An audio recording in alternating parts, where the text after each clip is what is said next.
couple of years ago, we completed an annexation on both sides of Highway 141 going easterly to 102nd. And we've then now completed a voluntary annexation going north on Sycamore Xavier where the school's being constructed. We'll be shortly pursuing another annexation that will go east. This will be north of 141 and take us over to the east to about where we think long-term we're going to probably be in that neighborhood of 121st. We also have some either annexation applications or interest going south on Xavier, south of 141 down toward Beaver Creek, and also west over in the Wendover Avenue area. So if you look at it, we've really had either completed or have interest in annexation really on all sides of the city.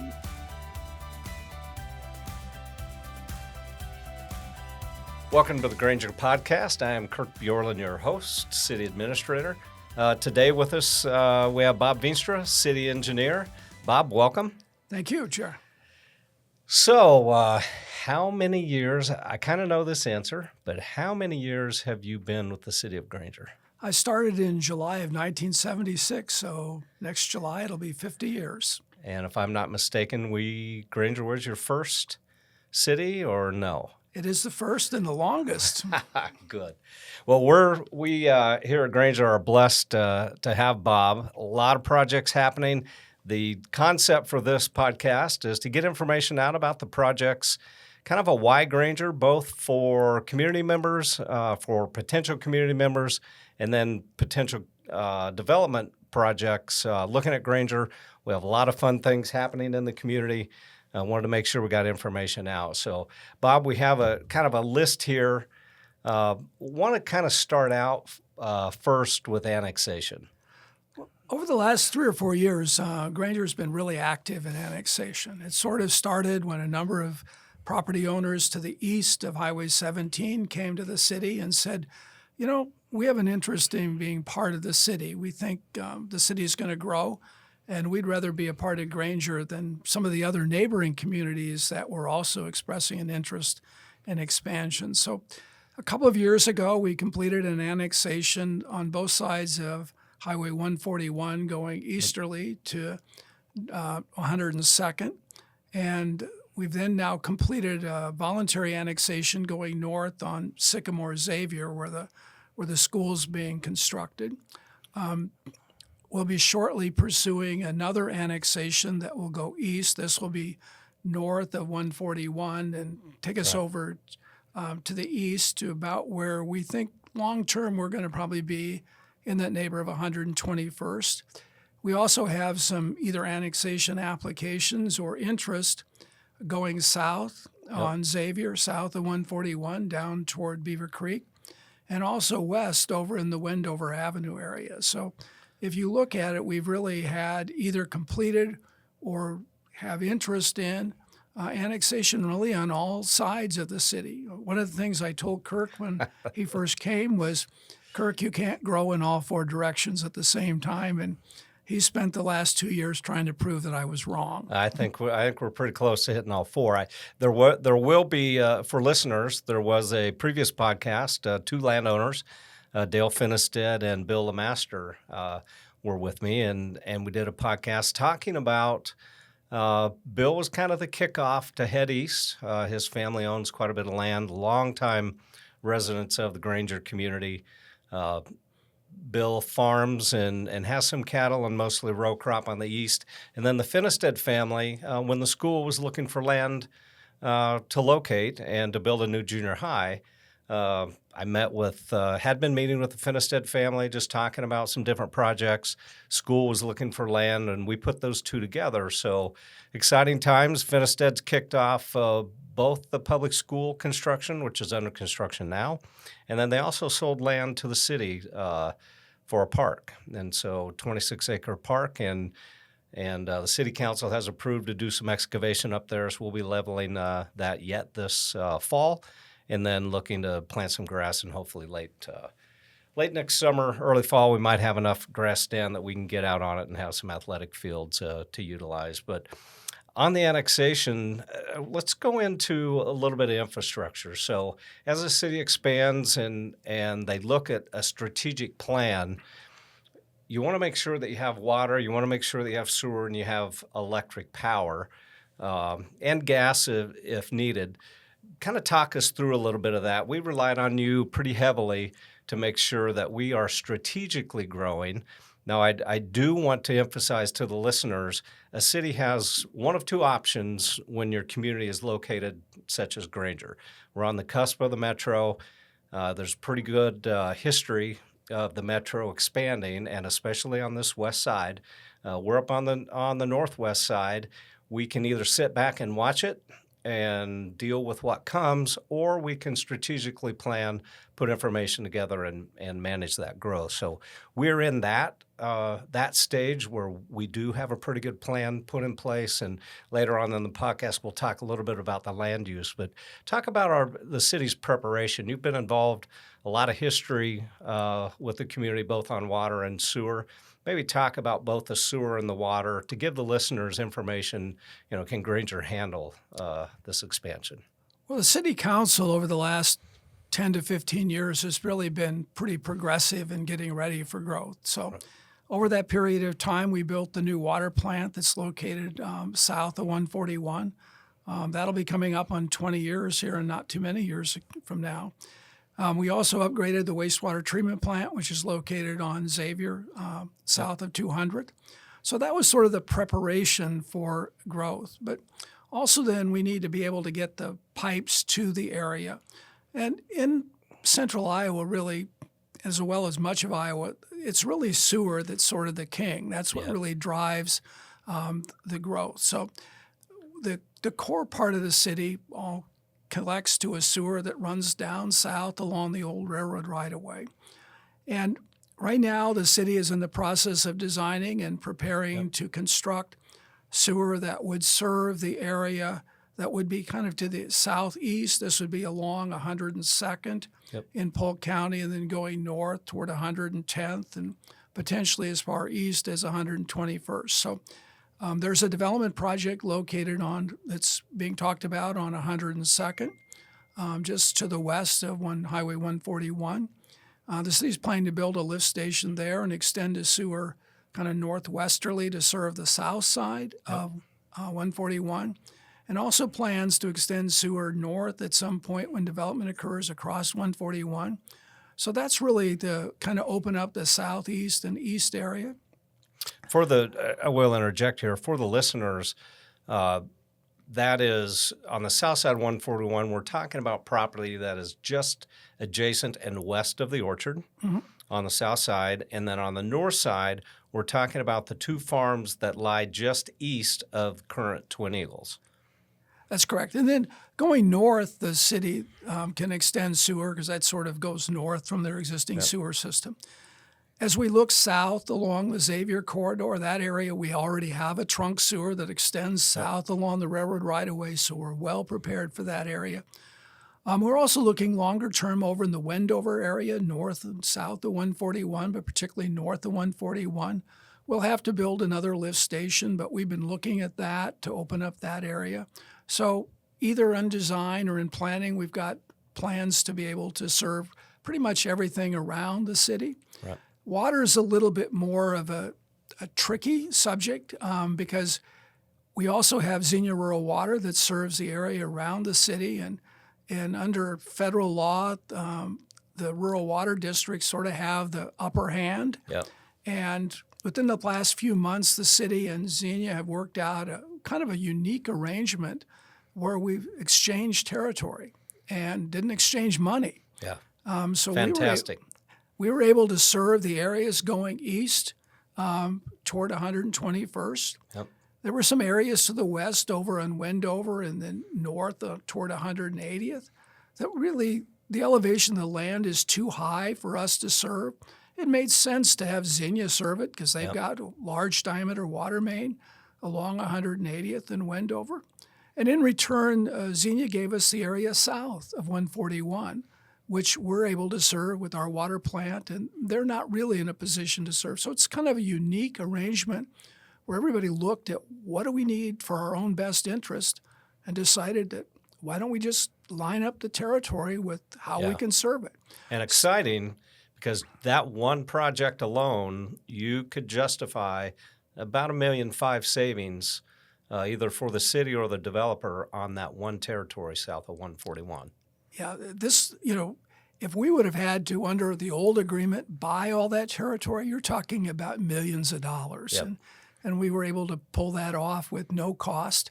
And what we gave up is area that we would have had to spend millions of dollars to be able to serve. Yeah. So we really came out ahead on that, and it really positioned us. The other nice thing about it is now we don't have to worry about who's going to serve what territory. We don't have to have the little skirmishes that a lot of other cities have with when they bump up against rural water. So we've pretty much set that framework for the future. Yeah, and the exciting thing is, as we go through this podcast and you hear about these projects, Granger is well positioned strategically for the future. We've been forecasting out where we might be, where we might land, where growth could come. And as we go through this, we'll talk, we're currently talking about the south side of town. We'll venture up by the school and talk some about the land use plan. But while we're down on the south end of town, let's discuss the interchange. So the Highway 17 141 interchange, I will say for the listeners, DOT has committed to us there will be no changes from Highway 17 west unless coordinated with the city and to be a part of our strategic plan.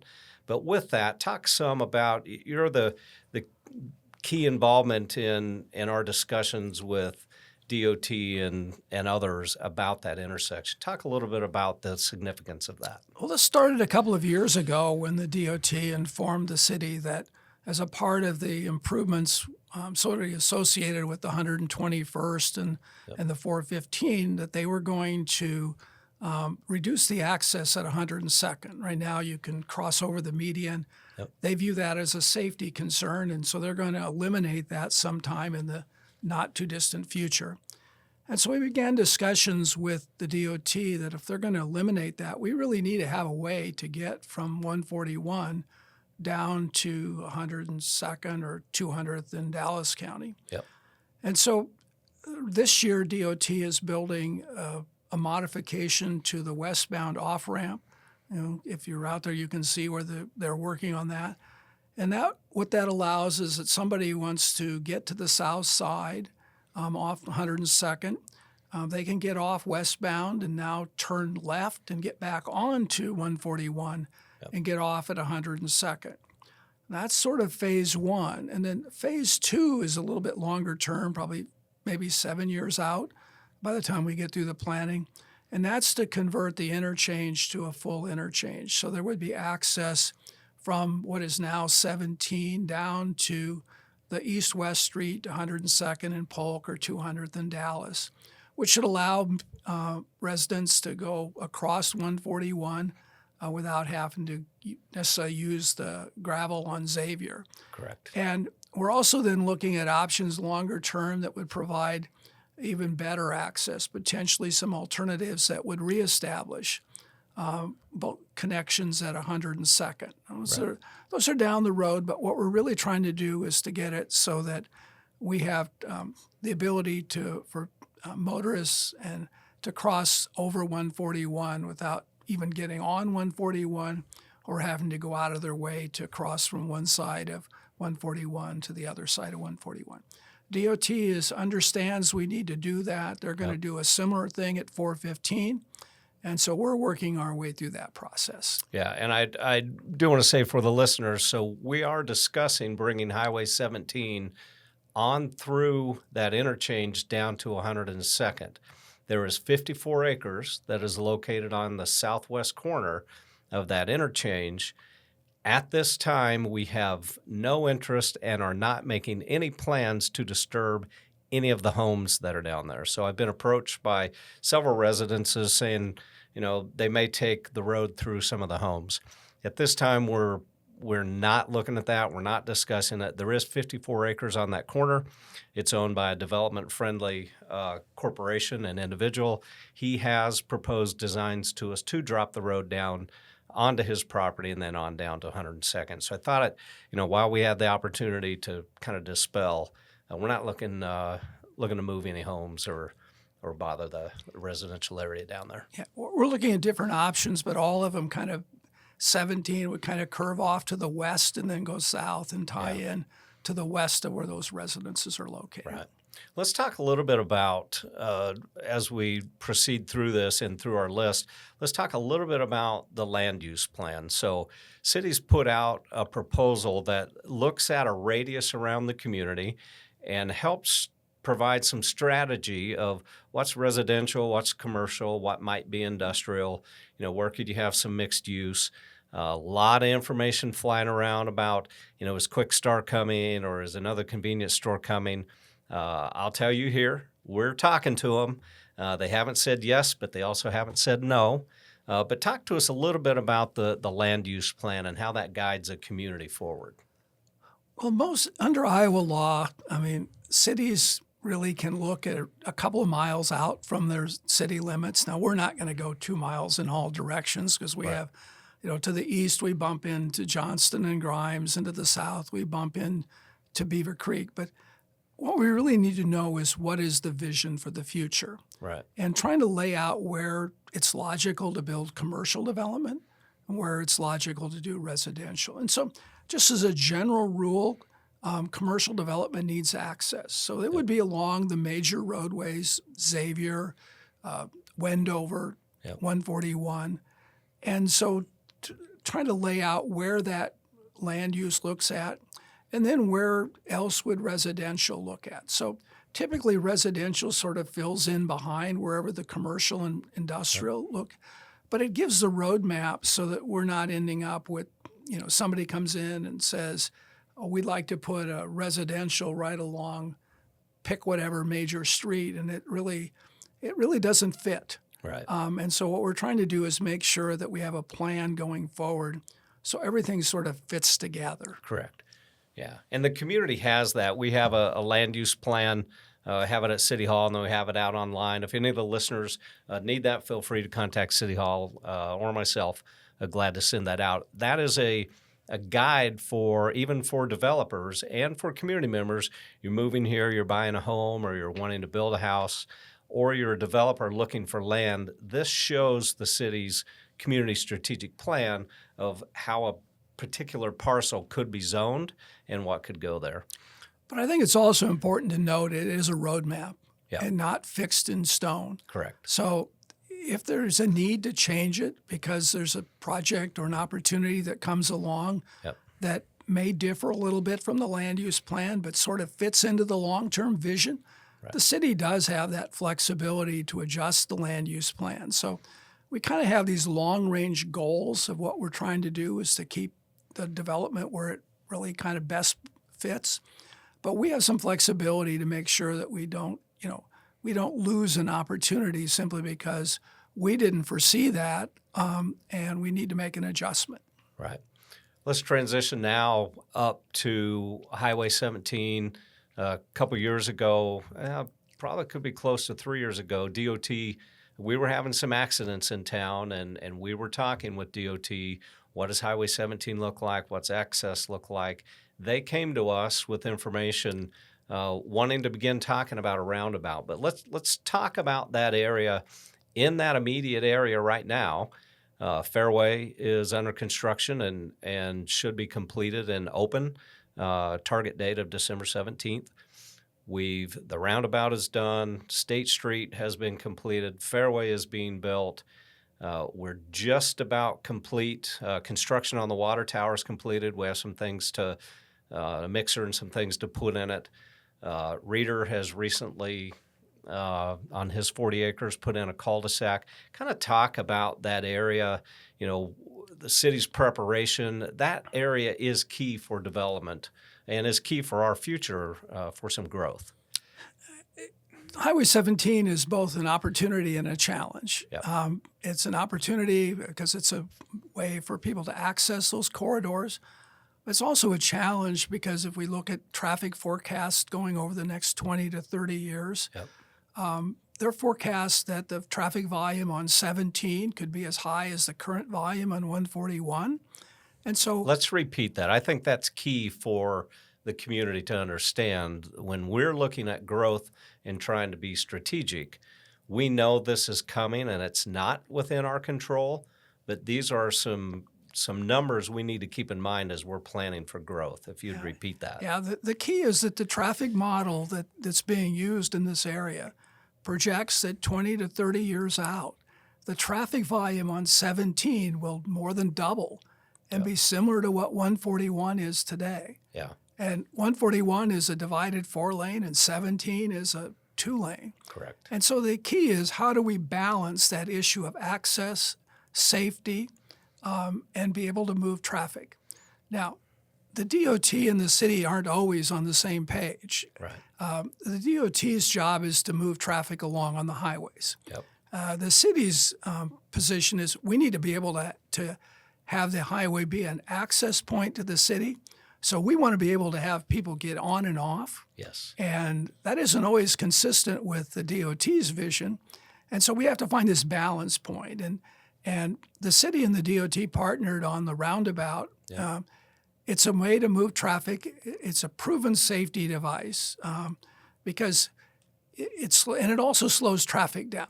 And that was the number one concern before the roundabout, was people were just flying down 17. And with the roundabout, you really have to slow down. Yes. You only, as I've told people before, you only go through a roundabout at full speed once before you learn your lesson. Yes, true. But that area is key for us. You know, like I mentioned, when you enter into town, you have Twin Eagles on the right. You have just north of that, Reader's 40 acres, where we're looking at mixed use, anything from a C-store to retail complexes and apartments up on the eastern side. But that whole east side of town, and then let me step back a minute. Reader Corporation owns 40 acres up on the northeast part of Twin Eagles. So there's 80 acres in there that is immediately in development-friendly hands, but that whole east side of the community is or has already been brought in on voluntary annexation. So in our preparation in the roundabout, we're looking at how do you grow that area strategically, and the next step for us, Reader's lot, the 40 acres, is positioned for kind of the next growth.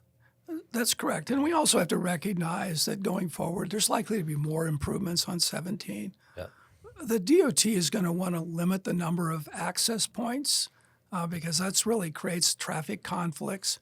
And so we need to look, how do we take the access points that we have now and strategically enhance them? So looking down the road, we might see another 1 or 2 roundabouts in the next 20 years to be able to maintain that access on both sides and yet keep traffic moving, especially during the non-peak hours. Right. Yeah. Let's so in this immediate area, I'm going to kind of go over real quick for the listener what areas in this immediate area have access to available land. So recently, within the last 3 years, Absolute Group has located a operations center here in Granger. The Ballard 5 Group has put up operations here. The Godwin Group has put up flex space down in this business park. And then we currently, Artistic Concrete is finishing up an operations center as well. Bar none, and the Sturgeon family kicked this off years and years ago, both with a maintenance facility on one side and then an office facility on the other. At that office center, there is a vacant lot on the south and a vacant lot on the north. Across the road, Tiernan family owns, Nick Tiernan owns a lot that is looking to be developed at some point, and then Casey Harmeyer and his team own some land in there. So that immediate area, coupled with Reader's 40 acres across the road, we're looking at that area to kind of be a growth area. And then also along just north of the post office, Kevin Spooner owns a lot there that he's kicking around some things. So a lot of nothing committed yet on those vacant lots, but a lot of discussions for the listeners, anyone looking to come to the Granger area. Those immediate areas are available, and we would encourage and like to meet with anyone who's looking for some type of growth in our community. And I think the Oak Creek Business Park is a good example of what's happened over the last few years. I mean, Yeah. the Sturgeon family built their 2 facilities a number of years ago. And other than the bank, really not much occurred. But then Right. if you look at what's happened over the last 3 years, Yeah. almost all except for the 3 lots that Kirk referenced have been developed. Yep. And so that area is going to build out and be finished in the not too distant future. Right. And then we anticipate that probably that commercial growth may spill across to 17 onto the Reeder property. Yep. And then some other areas along 17 may start to open up because we're really down to kind of the last few lots that are available in the Oak Creek development. And we need to start looking at how do we open up other areas for business opportunities. Yeah, and with that discussion of areas to open up, let's transition. I'm going to start at the elementary. We do have a walking trail that has been completed, and we put the bridge across a couple years ago across Oxley Creek. So you can now get from the elementary school to the community center and the ball fields. We are currently doing a Sycamore Street project that will run to the new junior high that eventually could become a high school. We're going to connect that 8-foot trail from the school to the community center. We will connect to a 10-foot trail, and that 10-foot trail is currently being constructed and will take us all the way up to the junior high. And then just north of the junior high is the 26 acres that the city has for a park that here shortly we should be seeing some dirt moving on that to flatten it out. But let's talk about kind of our next growth area is the area west of the school. And it's pretty common for communities. You know, you see residential, you see some mixed-use business. Talk about that connectivity. You know, we have the roundabout there, and we do have a piece of that roundabout that shoots off to the west. Talk a little bit about, you know, our land use plan and the things we've planned from that area to the business park to the industrial park, what that looks like. Well, we anticipate that some of the area along what would be Sycamore when it's extended, for example, to the north, likely to have some neighborhood-type commercial, potentially right along the street, but then back farther away from that, we sort of envision that that's going to be residential. Right. So we anticipate there'll be residential infill between where the landing at Oxley Creek West is now, moving north to the middle school, and potentially longer term north of the city park. But we also anticipate that the residential development on the west side of Sycamore, moving north from what would be now the north side of White Oak Lane, Yep. moving north toward 180th. We're able to provide sewer to that area with extensions of our existing facility. The southern part of that will serve with water. The northern part, Zinnia, is well equipped with their water main on 180th to serve. So that area is really pretty much ready for development. We'll get the street paved this fall. The trail will be finished hopefully this fall, but depending on weather, it may drag into the spring. Okay. A school will open next fall. And so by that point in time, we should have the paved street, the trail connection all the way from this elementary school up to the city park. And everything is at that point positioned and ready to go when it's appropriate. Yeah, and so we talk about the how the makeup of the roundabout will be though, because we won't have the western leg connected yet.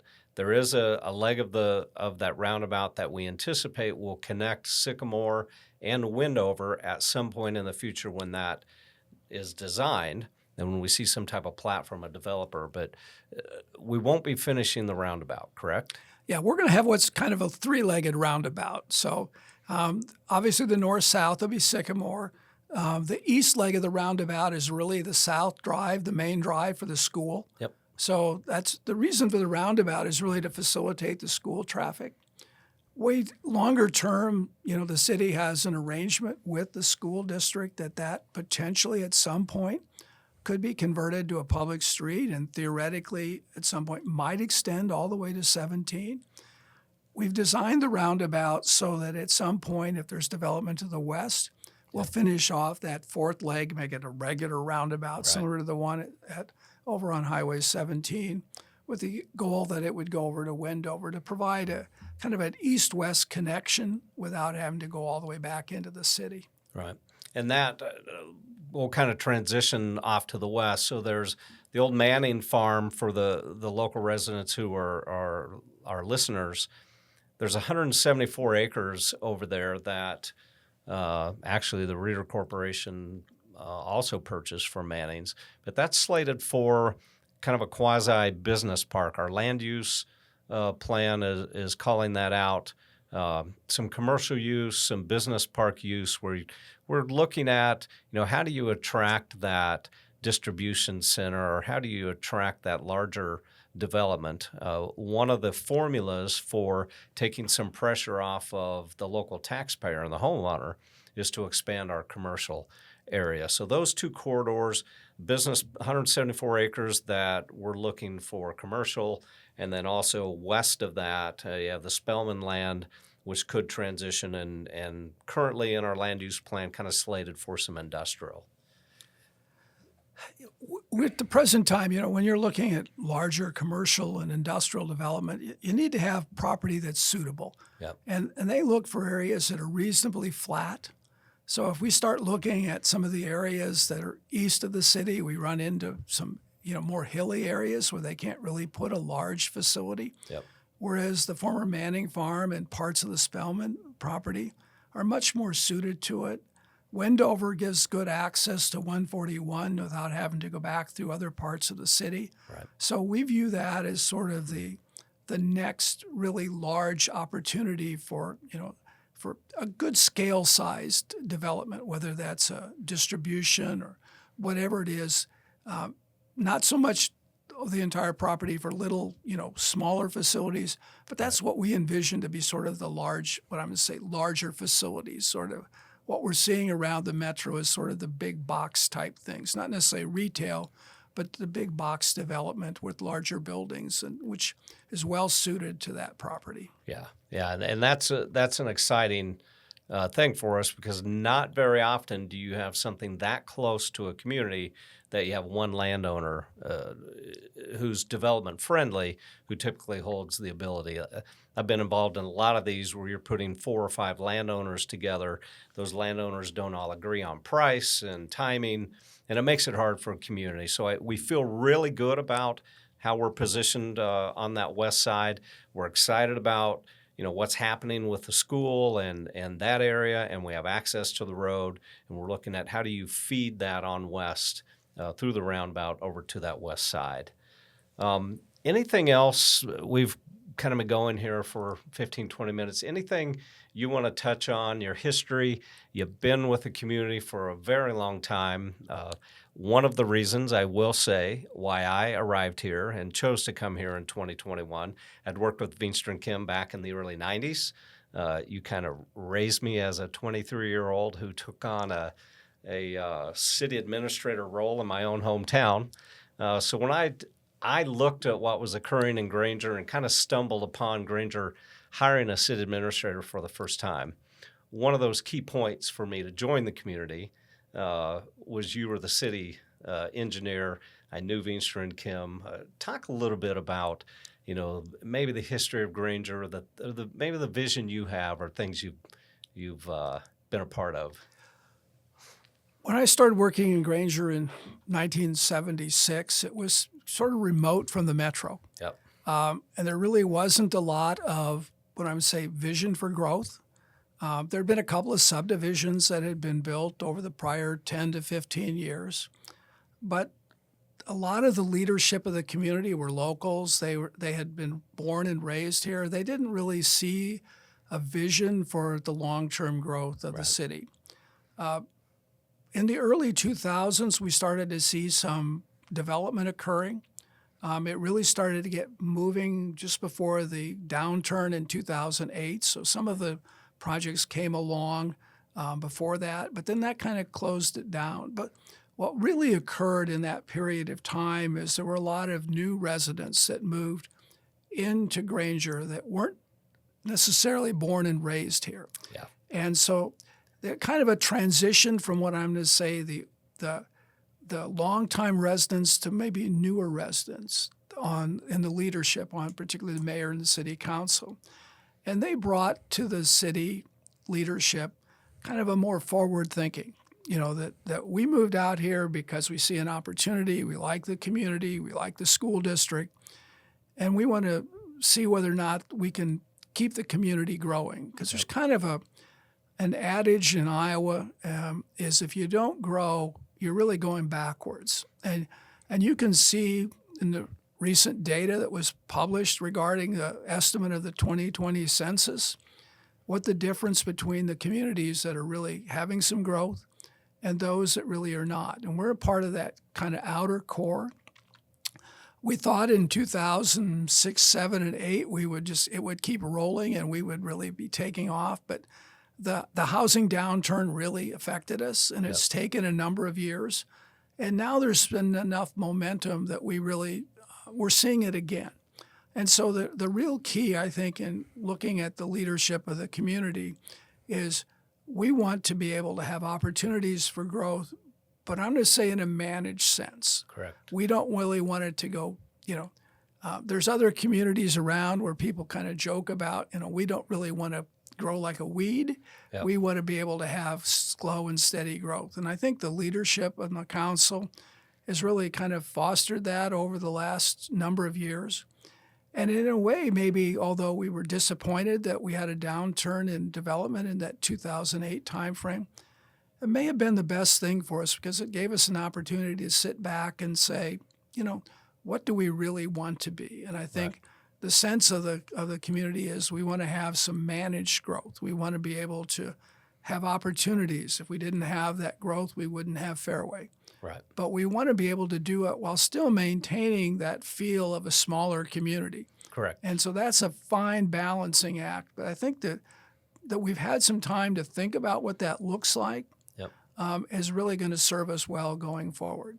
And now we're starting to see, as I mentioned earlier, a lot of interest by property owners. So we're seeing, we're beginning to flesh out what the community is going to look like 20, 30, 40 years from now. Yep. And so, we're kind of on that cusp of growth, but we're out ahead of it in a lot of ways. We haven't built everything because we don't want to build things too far in advance.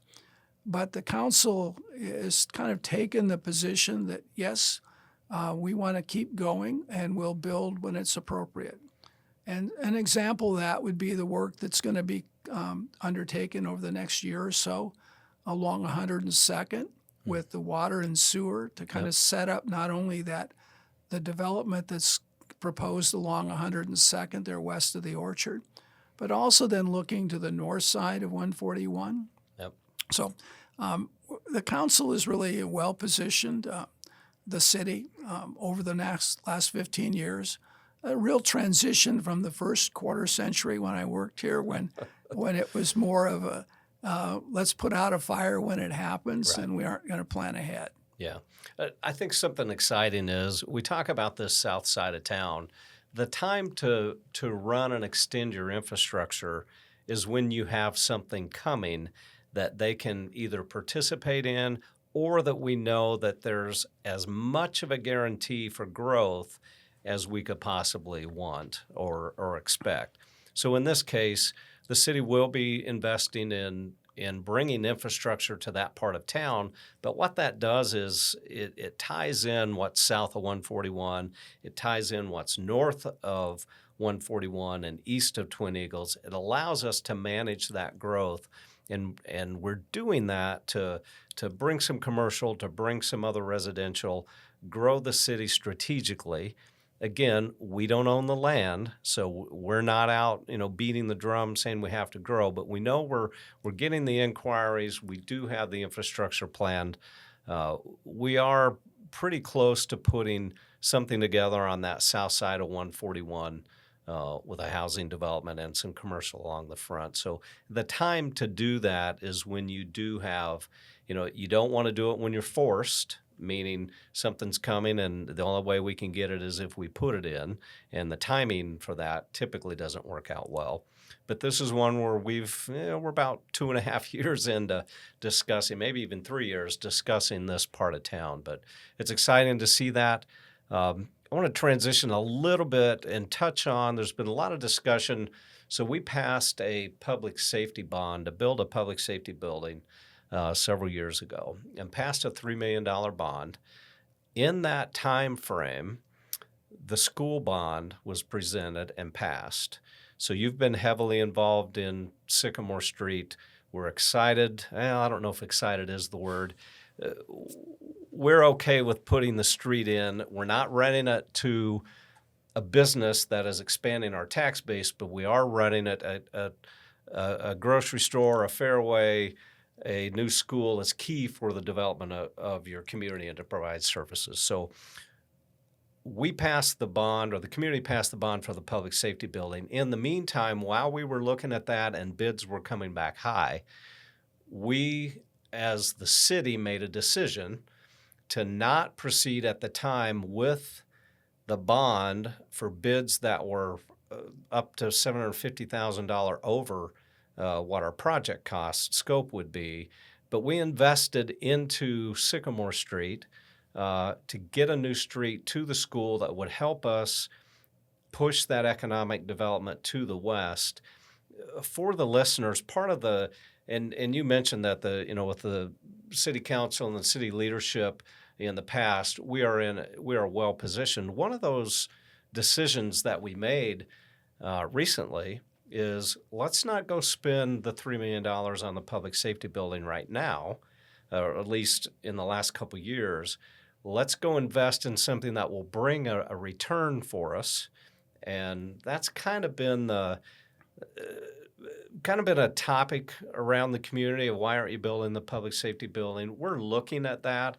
But, in your experience around the community, and around the metro, cities have a limited bonding capacity based upon your valuation. So you may talk a little bit about, we're trying to, our focus is, how do you grow that tax base at the same time as you're investing in the community? And with what has happened in the leadership we've had in the past, Granger's pretty well positioned financially, as long as we don't get out over our skis and get too aggressive.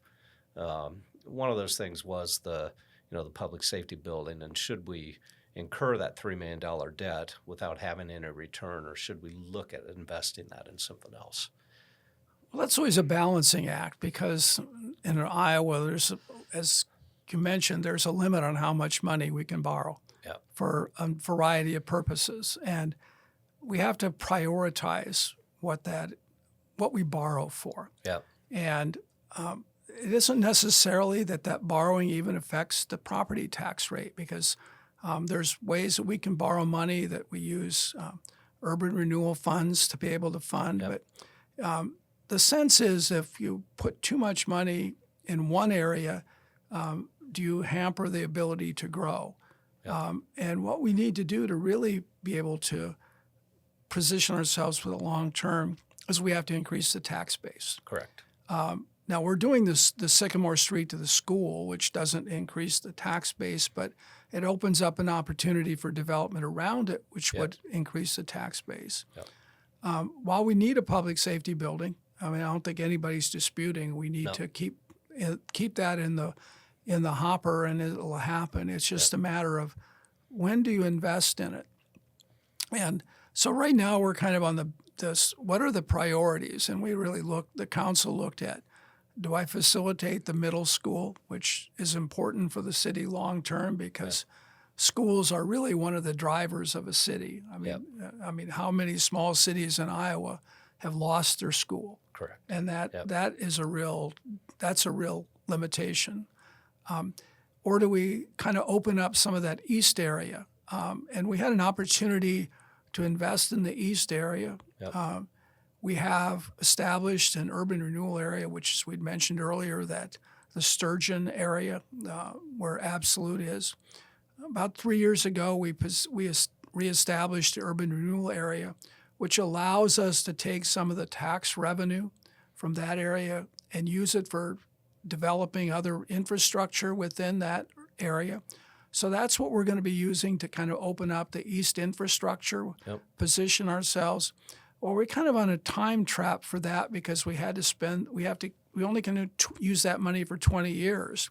And we're already in year 2 of that 20-year period. So we really need to keep moving on that. And as some of the value comes on from the other facilities, we'll increase our total ability to borrow. Yep. And then that will position us so that the council, whether it's a year or 2 down the road or maybe 2 or 3 years or whatever it is, the council can revisit that topic of, what does the public safety facility look like? Right.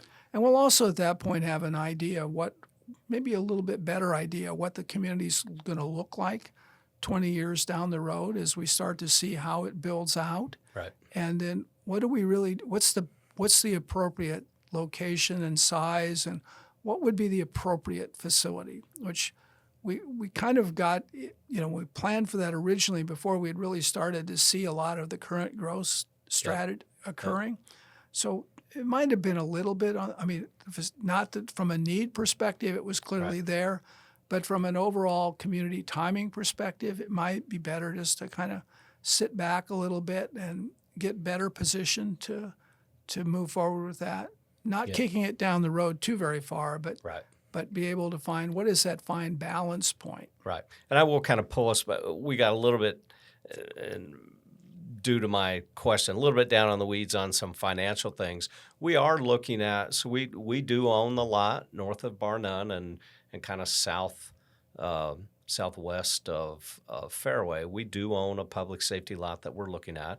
We are still in discussions what could be, and the council has recommitted to take a look at that. I just wanted to, for this episode, get out. We are looking at that. The reason we didn't proceed immediately with that is we wanted to invest in some infrastructure and things that would bring us a return.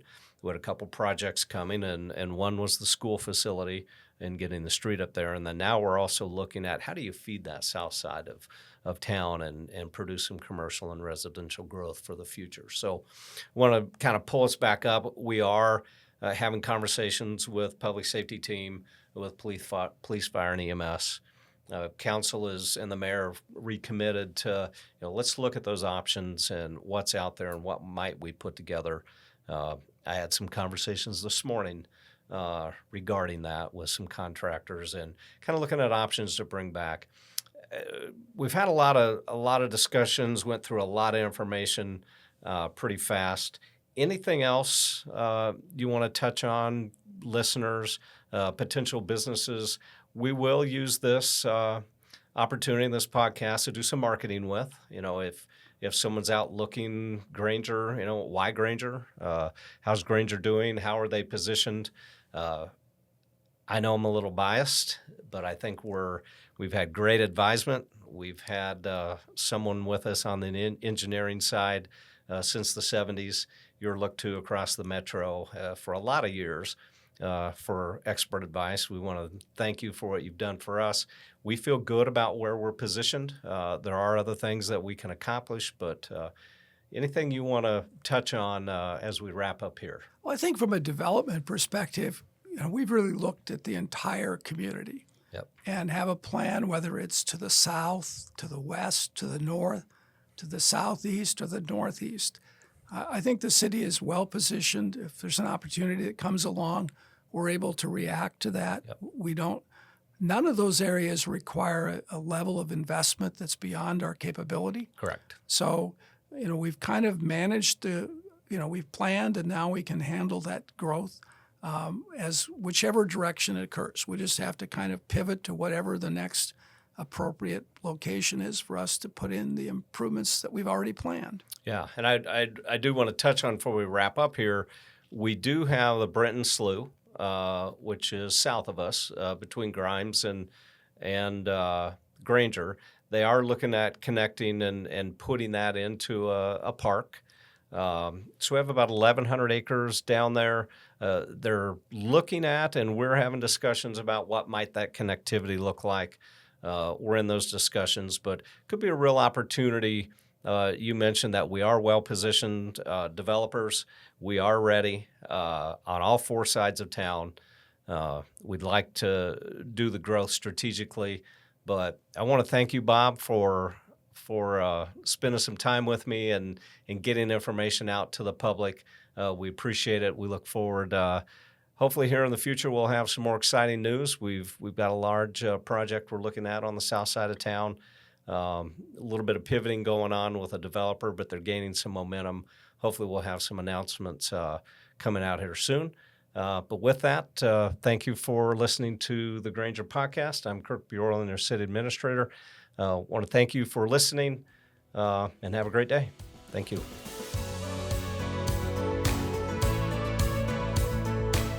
Thank you so much for tuning in to another episode of the Granger podcast. Make sure to follow us on social media for updates on the next show, and we'll see you on the next episode. The Granger podcast, empowering success and fueling growth.